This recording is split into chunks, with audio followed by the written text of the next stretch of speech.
नमस्कार मित्रों, मैं आपका मित्र मनीष वैष्णव और जो हमारी आज सीरीज चल रही थी शादी के ऊपर, उसमें आज हम जानेंगे कि किस वर को हम कन्यादान कर सकते हैं। क्या वर में कोई खासियत होनी चाहिए या ऐसे ही किसी को भी हम अपनी कन्या को दान दे दें? क्या हम यदि देख रहे हैं अच्छे बुरे, तो क्या ऊपर से बनकर जोड़ियाँ आती हैं? ये दूसरा विषय। तीसरा प्रश्न था कि किस प्रकार से शादी के लिए जो उपयुक्त परिस्थितियाँ होती हैं वो सही रहती हैं। चौथा हमारा किसी ने प्रश्न किया है कि जो आप बात करते हैं वो सर्टिफाइड हैं, इसकी क्या गारंटी? आप किस प्रकार से अपने आप को जस्टिफाई करते हैं? बहुत अच्छा आप प्रश्न कर रहे हैं और आप यदि जानना चाहते हैं तो हम बहुत सारी चीज़ें और भी डिस्कस करेंगे। वीडियो लंबा बन सकता है, इसलिए अंत तक बने रहें। और शादी के विषय में जो हमारी चीज़ें हैं, आप यदि अपने बच्चों की शादी करना चाहते हैं, विवाह करना चाहते हैं या स्वयं भी अगर उस जीवन में हैं, तो आपको हम किस प्रकार से मंगल उसको तकलीफ दे सकता है, किस प्रकार से ग्रह नक्षत्र किस प्रकार से एक दूसरे को प्रभावित करते हैं, उन सब के बारे में आज हम इसकी जानकारी प्राप्त करेंगे। और हो सकता है कि वीडियो लंबा बने, इसलिए आज आप इस वीडियो में अंत तक बने रहें। प्रथम प्रश्न हमारा यह था कि वर किसे कहते हैं और उसको कन्यादान करने की क्या जो शर्तें होती हैं वो है। प्रथम तो यह चीज़ कि वर का मतलब है भगवान का आशीर्वाद। तो भगवान का आशीर्वाद किस प्रकार का हो सकता है, आप खुद इसकी जानकारी निकालिए। आपको पता है कि हम यदि कुछ दान देते हैं तो दान सुपात्र को देना चाहिए, ये हमारे शास्त्र कहते हैं। सुपात्र समझते हैं आप? जो उसको योग्य धारण करने योग्य हो। कुपात्र के पास दान नहीं जाना चाहिए। अच्छा, एक कन्या और एक गाय, दोनों यदि वो माता पिता के अनुसार, जिसे हम देव विवाह और ब्रह्म विवाह में करते हैं कि वो माता पिता अपने अपने संतान का उत्तम वर को कन्यादान करें, तो अगर यदि वो कन्यादान कर रहे हैं तो उसका अच्छे वर को कर रहे हैं तो निश्चित ही उसको उसका पुण्य भी लगेगा, और कुपात्र को किया दान तो उसका पाप भी लगेगा। और एक कन्या और एक गाय, दोनों यदि अपने मालिक या अपने पिता जो उसका पालक है वो, और जो अब लोग उसका पिता है वो यदि उसको दान कर रहा है, तो निश्चित ही कहीं ना कहीं ये यदि अच्छी जगह जाती हैं तो उसको दिवा देती हैं, और यदि अभी अगर बुरी जगह जाती हैं और जहाँ पर जिसको दान दिया जा रहा है वहाँ पर जाकर ये तकलीफ देखती हैं, तो निश्चित ही कहीं ना कहीं आपको बहुत ज़्यादा पाप देती हैं, इसका शाप लगता है। आप वो जल भले मुँह से नहीं बोले, कोई भी ना तो गाय अपने पालक के लिए जो जहाँ पर थी जिसने दान दिया उसके लिए बद्दुआ निकालेगी, और ना एक पुत्री अपने पिता के लिए बद्दुआ निकालेगी, किंतु फिर भी उसका पाप और शाप आपको लगेगा। ये जगत विदित है। यदि पिता नहीं कह रहा है और पुत्र समझ रहा है कि पिता को मेरी इस हेल्प की आवश्यकता है, और यदि पुत्र ने उसकी हेल्प नहीं की तो उसका पाप उसे भोगना पड़ेगा, उसका अपने आप शाप मिलेगा। यदि गुरु को किसी चीज़ की आवश्यकता है और शिष्य उसको समझ रहा है और फिर भी यदि उसके ऊपर कर्म नहीं करे, तो शिष्य को उसका शाप अपने आप मिल जाएगा। क्या भूषुंड जी और उनके गुरु जी के विषय में यदि हम देखें तो रामचरितमानस में भी शिव जी ने उन पर क्रोध कर दिया, क्योंकि गुरु को प्रणाम नहीं किया काकभूषुंड जी ने, तो शिव जी ने उसके ऊपर बोला कि तूने गुरु का अपमान किया, गुरु तो कुछ नहीं बोलेंगे पर मैं तुझे नहीं छोड़ूंगा। उन्होंने उसको शाप दे दिया। तो इस प्रकार से हम कुछ करें ना करें, पर यदि हम जिस वस्तु से संबंधित है, जो हम जिसके प्रति कटिबद्ध हैं, कर्तव्यनिष्ठ हैं, यदि उनके लिए कर्तव्य नहीं करते हैं और सही कर्तव्य नहीं करते हैं, तो निश्चित उसका शाप और पाप आपको लगता है। तो यदि ये कन्यादान आपने किया है, यदि पुत्री ने देव विवाह पिता के आन बान शान और उसकी जो वाणी है उसको सिद्ध करने के लिए, उसकी इच्छा को पूर्ति करने के लिए यदि उसने आपके लिए आपने जहाँ उसका दान दिया उस वर्ष से उसने शादी कर ली, विवाह कर लिया, तो निश्चित ही आपको ये बात समझना चाहिए कि आपको बहुत ज़्यादा देखकर, उसके आचरण देखकर उसको कन्यादान करना चाहिए, क्योंकि सुपात्र को दान देना चाहिए। अब सुपात्र में खास चीज़ क्या देखी जाती है आज के हिसाब से? अगर ये पुराने समय की बात थी, आज तो खाली पैसा देखते हैं, गवर्नमेंट जॉब देखते हैं, भले कैसा भी है, वो कुछ भी कर रहा है, वो उसकी बैठक उठक कहीं भी है चलेगा, वो खान पान कैसा भी है चलेगा, तो उसके पास पैसा होना चाहिए, क्योंकि पेट पालना ही आज का धर्म बन गया है। परंतु ऐसा नहीं है। यदि आपकी पुत्री बहुत सुलक्षणा है, यदि गलत व्यक्ति के हाथ में उसका कन्यादान कर दिया, तो निश्चित ही आप पाप के बागी बनेंगे, और पल पल वो जो तकलीफ देखेगी पुत्री, या उसका धर्म नष्ट होगा, और उसकी जो इच्छाओं का मर्दन होगा वो निश्चित ही माता पिता को गहरे गर्त में और नरक में पहुंचाने वाला है। नरक से मतलब वहाँ दुख तकलीफ आपको उसकी आएगी, भले वो मुँह से नहीं बोले, कोई पुत्री नहीं बोलेगी। सुपात्र दान किसे बोलते हैं? आगे देख, सुवर का दान करे तो, चयन करे तो सुवर उसको बोलते हैं कि उसमें किसी प्रकार धर्म के आचरण के अनुसार वह जीवन हो, शास्त्रोक्त रीति से उसका आचरण हो, वाणी का दोष नहीं हो उसमें, बात बात में गाली नहीं चिल्लाए, उसकी बैठक उठक अच्छे लोगों में हो, बुरे विचारों वालों में नहीं, खाने पीने में वो शुद्ध शाकाहारी हो, शास्त्र ने जिस चीज़ का खाने का पीने का बोला वो उसको खाए पिए, और वो अपने वर्ण के अनुसार उचित कर्म में प्रयुक्त हो, वो कोई भी रिश्वत नहीं लेता हो, कोई भी ऊपर की इनकम उसको नहीं मिलती हो, ब्रेक की मनी उसको नहीं चाहिए, कोई सट्टा गैम्बलिंग नहीं करता हो, इस प्रकार का आचरण और धर्म के अनुसार उसका धार्मिक जीवन हो। अगर ये सब चीज़ें देखेंगे तो आपको आजकल तो 80% में बोलता हूँ कि अधिकतर वर जो हैं वो रिजेक्ट हो जाएंगे, क्योंकि कुछ ना कुछ इनमें से उनको तकलीफ है। किसने पूछा था पाउच खाना, जो हम तंबाकू वगैरह मुंह में चबाते हैं, वो अच्छा है बुरा है, वो सु में आता है या कु में आता है? तो वो सुपात्र में नहीं आता, कुपात्र में आता है। क्योंकि हम उस टॉपिक पे नहीं जाएंगे, परंतु एक समझाने के बात बोलता हूँ। पहले के ज़माने में किसी चीज़ को थूकने की आदत नहीं थी। ये थूकने की आदत जो है ना वो विधर्मी धर्म में है। मुस्लिमों में थूकने की जो वो है हलाल करने की, किसी चीज़ को अगर वो बाकी सब चीज़ें हराम है, यदि आप थूक दोगे तो हलाल हो जाएगी। हलाल मतलब समझते हो? हलाल का मतलब ये है कि आप उसको अपने अनुरूप बिगाड़ दोगे, आपका अंश उसमें दे दोगे और आपकी गंदगी उसमें दे दोगे। थूकने का अगर भगवान ने अगर ये थूकने को दिया होता तो हर व्यक्ति थूकता। आप पाउच खा के थूक रहे हो, मतलब समझ रहे हो इस चीज़ को तरीके से अपनाया, मतलब इस पर लागू किया गया।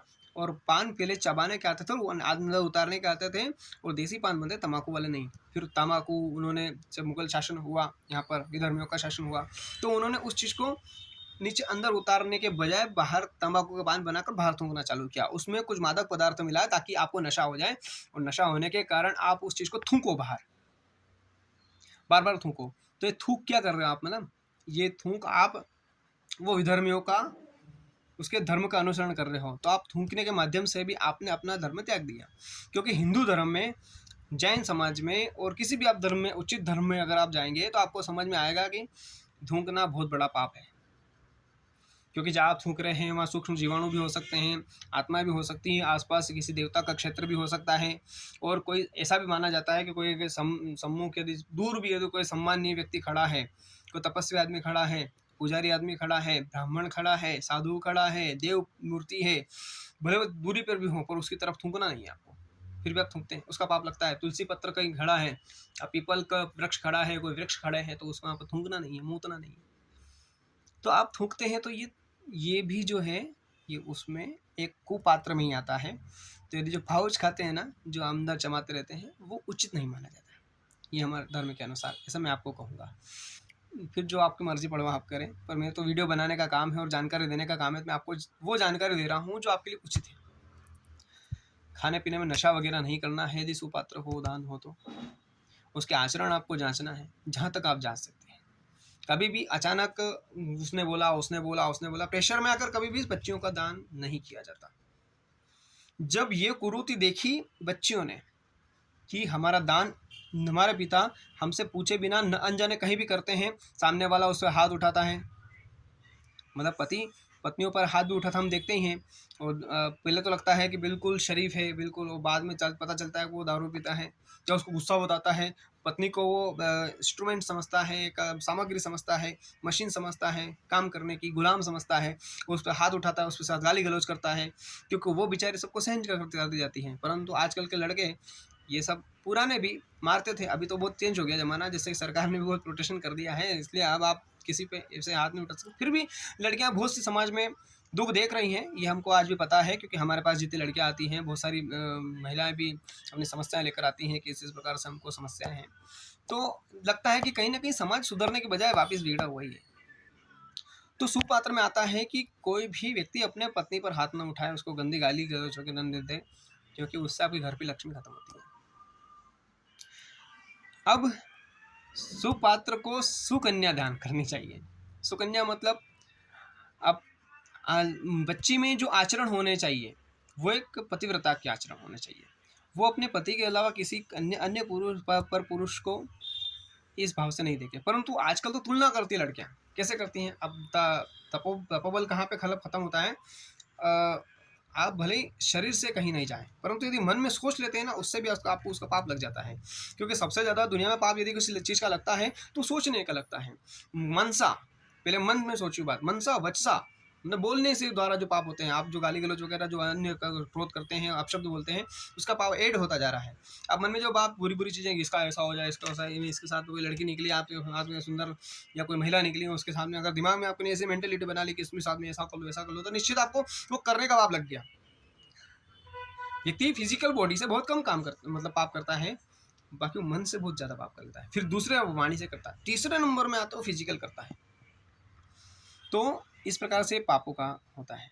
तो यदि कोई बच्ची अगर बार बार उसको ज़्यादा यदि उम्र होती है उसकी, तो वो आप देखती है कि तुलना करती है, ये अच्छा है, ये बुरा है, ये अच्छा है, बुरा है, तो उसके तुलना करने मात्र से भी उसका कहीं ना कहीं वो जो तपोबल वाली स्थिति है और जो सतीत्व की स्थिति है वो कहीं ना कहीं कमजोर पड़ती जाती है। सत्य की चरित्रता कमजोर पड़ती जाती है, क्योंकि आप भाव से उसको भज रहे हो। और पत्नी धर्म भाव के ऊपर है।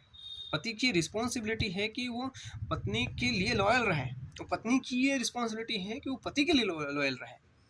ये दोनों में से कहीं भी यदि विश्वास की कमी हुई, या आप कहीं से अन्यत्र आगे यदि मन मस्तिष्क दौड़ा रहे हैं, तुलना कर रहे हैं, तो आपका चरित्र फिर मतलब कहने में आपको नहीं आएगा कि ये ठीक है।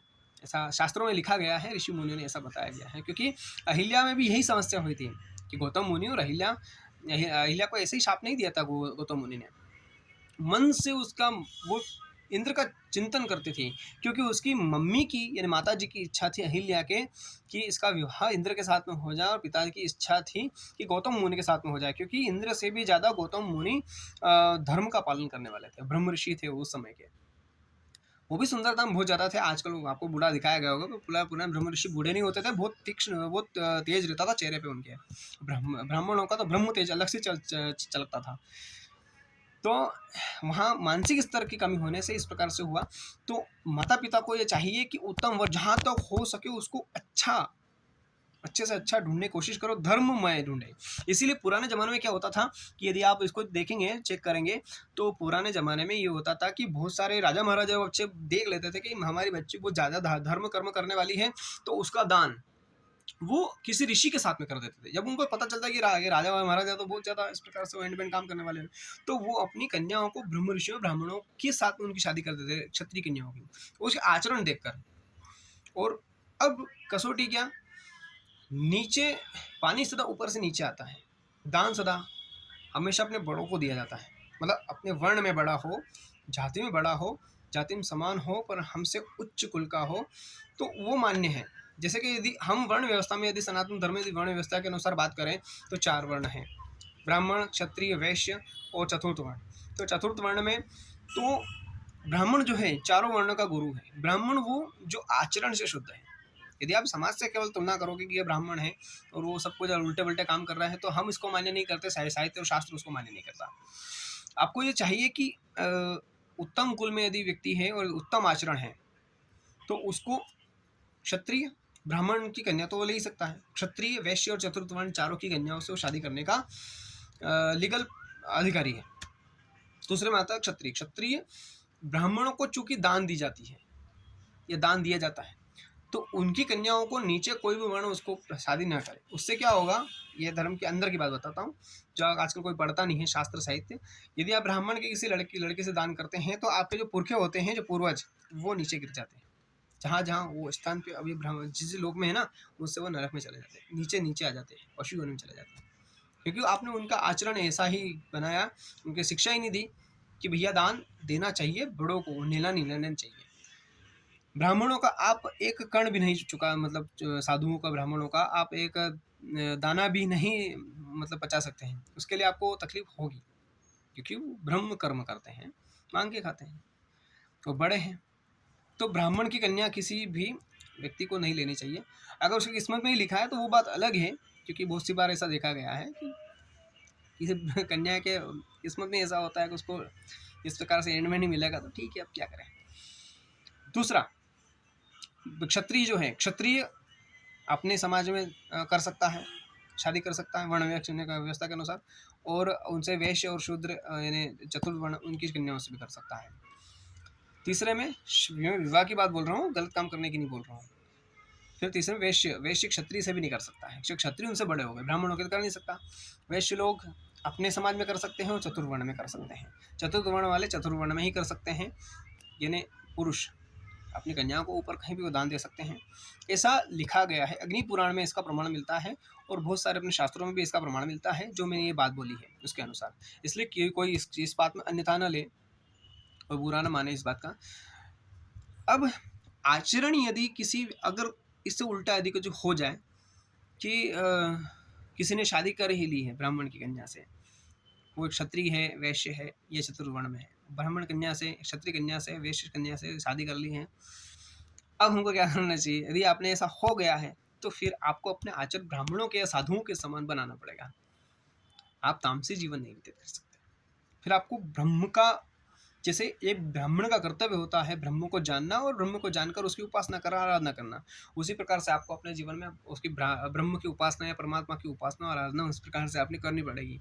नहीं तो मैंने बहुत सारे चीज़ें देखा, मैं एस्ट्रोलॉजर भी हैं, हमारे सामने बहुत सारे ऐसे आते हैं जो ब्राह्मणों की कन्याओं से विवाह किया। मेरे दिमाग में कम से कम 20 परिवार ऐसे हैं जो आज दुखी हैं, करोड़पति हैं तो दौड़ पे आ गए, और अगर वो रोड पे नहीं आए तो उनके घर में इतना कलह होता है और इतनी बीमारियां हैं उनके घर में कि आप पूछ नहीं सकते। सत्य बयान बोलता हूँ। यदि आपको किसी को अगर मिलना, किसी को शक होना इस बात पे, तो आप मुझसे जरूर आकर मिलिए। मैं रतलाम रहता हूँ, आराम से धौंसवा से रहता हूँ, और आप जरूर मुझसे मिलिए, आप संपर्क कीजिए। इसमें डिस्क्रिप्शन में मेरा नंबर भी दिया गया है। आपको मैं बताऊँगा कि ये कन्या ब्राह्मण की है और ये इस घर में गई है और इनकी क्या हालत है।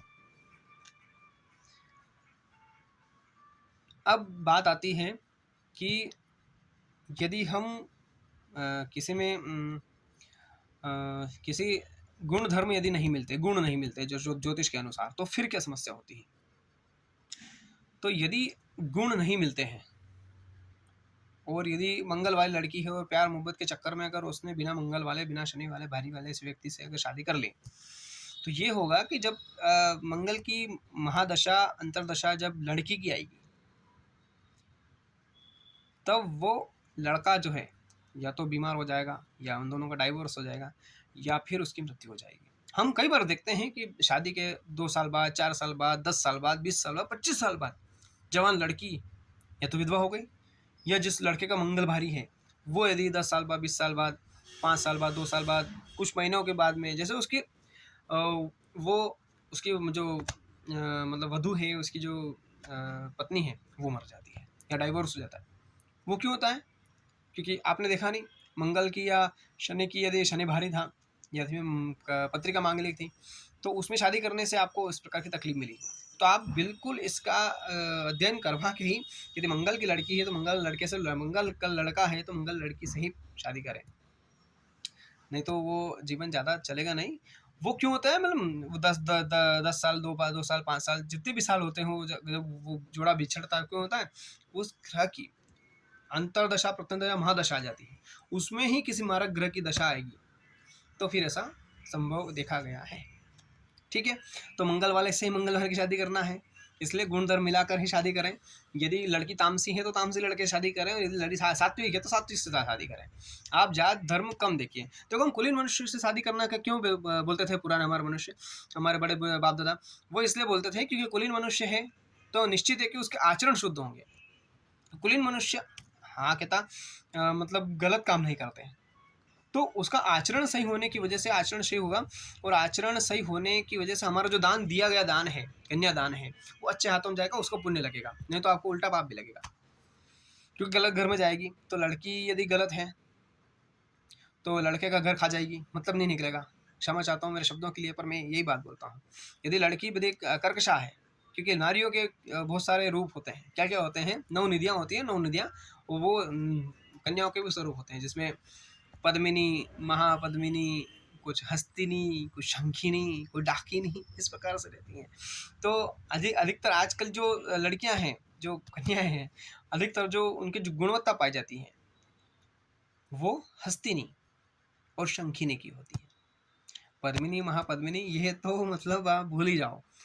पद्मिनी की तो बहुत कम मिलती है रेयर कंडीशन में, जो दुख में भी पति का साथ निभाए और जिसके प्राण पति में बसते रहे, वो कैसी भी हो तो भी वो पतिव्रता है और उसका भगवान सम्मान करते हैं। देवता और ऋषि मुनि भी उनसे डरते हैं, उनका सम्मान करते हैं। यदि वो देवता कई तरीके से एक लड़की की परीक्षा करते हैं, ये भी आपको पता है। यदि आप सत्य के मार्ग पर चल रहे हैं तो देवता परीक्षा लेने आएंगे, जैसे अहिल्या के लेने आए थे, जैसे अनुसुईया माता के लेने आए थे। ब्रह्मा विष्णु महेश तक खड़े हो गए थे द्वार पे आकर, अगर तुम इतनी बड़ी सती हो तो लाओ हमको भोजन करवाओ। बोले नहीं तो हम जा रहे घर से, यदि अतिथि धर्म का पालन करना चाहती हो तो हमको कपड़े खोल के ही कराओ। अब माता अनुसुईया कैसे कराए? उसने बोला यदि मैं हूँ, अगर मैं अपने पति के अलावा मैंने कभी किसी के चिंतन नहीं किया हो तो मैं पतिव्रत धर्म से ये तीनों जो भी हैं वो बालक बन जाए। ब्रह्मा विष्णु महेश को उसने पल्ले में सुला दिया, और उसकी वजह से ही वहाँ जब वो उनकी पत्नियां ब्रह्माणी, रुद्राणी और कमलाणी मांगने आई अपने पति को, तो उन्हें वापस दिया और दत्तात्रेय भगवान का प्रादुर्भाव हुआ। तो आप इस चीज़ को देख सकते हैं। तो सतियों का तो हर बार उस परीक्षा होती है।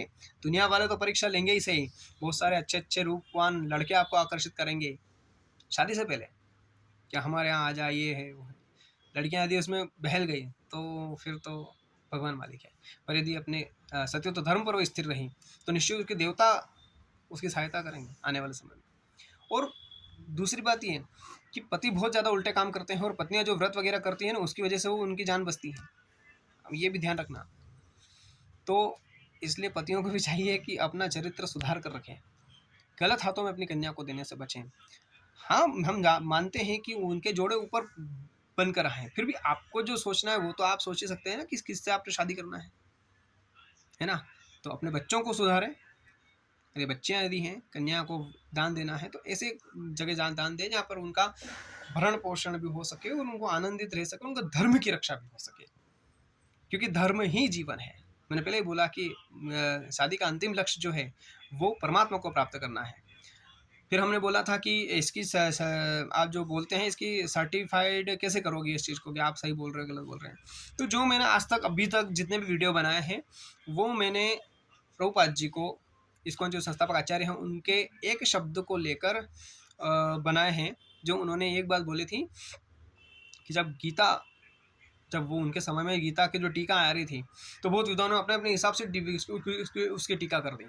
तो प्रभुपाद जी ने तय किया कि मैं यथारूप लिखूंगा, यथारूप मतलब एज इट इज, जो जैसा है वैसा ही मैं उसका तात्पर्य लिखूंगा, उसकी टीका लिखूंगा। टीका में एक भी अक्षर अपने मन से नहीं लिखूंगा, जो भी या तो विद्वानों ने बताया वो लिखूंगा, जो शास्त्रोक्त या वेदोक्त और उपनिषदों के पुराणों से जो उनका सबूत मिलता है मैं उसके उदाहरण लगा कर लिखूंगा, पर एक लाइन भी एक अक्षर भी अपने मन से नहीं लिखूंगा। और वही उन्होंने किया। श्रीमद् भागवत महापुराण का भी जब तात्पर्य लिखा तो उसमें भी उन्होंने अलग अलग जगहों से अलग अलग वेद शास्त्र पुराणों के उपनिषदों के रेफरेंस तंत्रों से लिए और रेफरेंस देकर उन्होंने लिखा। और गीता यथारूप का भी जो था आप उसको पढ़कर देखिएगा, गीता यथारूप को इसको इनकी, उसमें से अलग अलग जगह की जो चीज़ें थी उनको ले लेकर उसको एक संभावित तात्पर्य लिखा और उसको उनका संकलन किया। तो मैंने भी ये तय किया कि जो हम बोलेंगे वो कहीं ना कहीं या तो हमारे विद्वान लोग बोल चुके हैं, हमारे गुरुजन बोल चुके हैं, उनकी वाणी होगी, या कि शास्त्र में कई चीज़ लिखी हुई होगी, वो ही हम आपके सामने रखेंगे। इसलिए मेरी चीज़ें कभी भी आप उसको देखना और उसको दिमाग से लगा कर देखना। कभी मैं अगर वैज्ञानिक तरीके से आजकल ज़माने की बात भी करूँ अगर तो उसमें भी आप देखना कि जो मैं बोल रहा हूँ वो कहीं ना कहीं आप इस हकीकत जीवन में उसको आप फील कर रहे होंगे, या आप देख रहे होंगे, या आपको उसका उदाहरण कहीं ना कहीं आसपास देखने को मिल जाए। ऐसा कभी नहीं होगा कि मैंने कोई शब्द बोला और वो किसी चीज़ पर सर्टिफाइड नहीं है, मन से बोल दिया, या जो नहीं है या वो बता दिया। मैं जितना हो सकता है शास्त्रों के अनुसार ही बात करने उचित पसंद करता हूँ। हमारी लंबा टॉपिक मैंने बात बोला था कि ये थोड़ा लंबा चलेगा, तो ये लंबा हो गया है। शादी यदि अच्छे, और मैं आपको बता देता हूँ कि ये शादी यदि अच्छे यदि वर के हाथ में जाती है कन्या तो उसका मोक्ष मिलता है, मोक्ष मार्ग में आपको सहायक बनती है चीज़ें। और यदि आप गलत हाथों में यदि कन्या चली गई या लड़की गलत जगह चली गई तो उसके लिए बहुत ज़्यादा समस्या हो जाएगी। विधर्मियों के तो सनातन धर्म वाली लड़कियों को विधर्मियों के साथ तो बिल्कुल जाना ही नहीं है, क्योंकि वो तो धर्म ही नहीं है, वो तो मजहब है। और वहाँ पर केवल लड़कियों को एक इंस्ट्रूमेंट समझा जाता है, एक मशीन समझा जाता है, बच्चे पैदा करने की, मनोरंजन करने की। तो आप विधर्मियों का संग बिल्कुल ना करें, हो सके तो अपने समाज में शादी करें, नहीं तो अपने धर्म में शादी करें, किंतु इन विधर्मियों के चक्कर में ना पड़ें। मैं आप हाथ जोड़कर निवेदन है सभी माता बहनों से, जो भी अन्याय हो गई हैं उनको मेरा करबद्ध निवेदन है।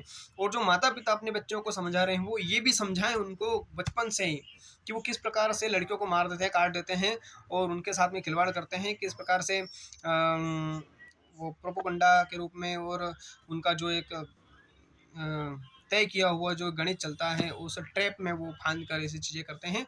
तो कृपया हमारे धर्म की बच्चियों से हमको निवेदन है कि वो किसी प्रकार से विधर्मियों का साथ न दें और उनके जीवन में तो बिल्कुल न जाएं। इसके साथ में इस सीरीज में हम आज की इस वार्तालाप को यहीं हम विराम देते हैं। फिर आगे नए टॉपिक पर और नए फिर कुछ वार्ता को लेकर हम मिलेंगे। और यदि आपको हमारी बातें अच्छी लगती हों तो आप कमेंट बॉक्स में ज़रूर लिखें। यदि आपको कोई प्रश्न हो तो कमेंट बॉक्स में हमसे पूछ सकते हैं। आज के लिए इतना ही, फिर हम मिलेंगे। जय श्री राम, नमस्कार।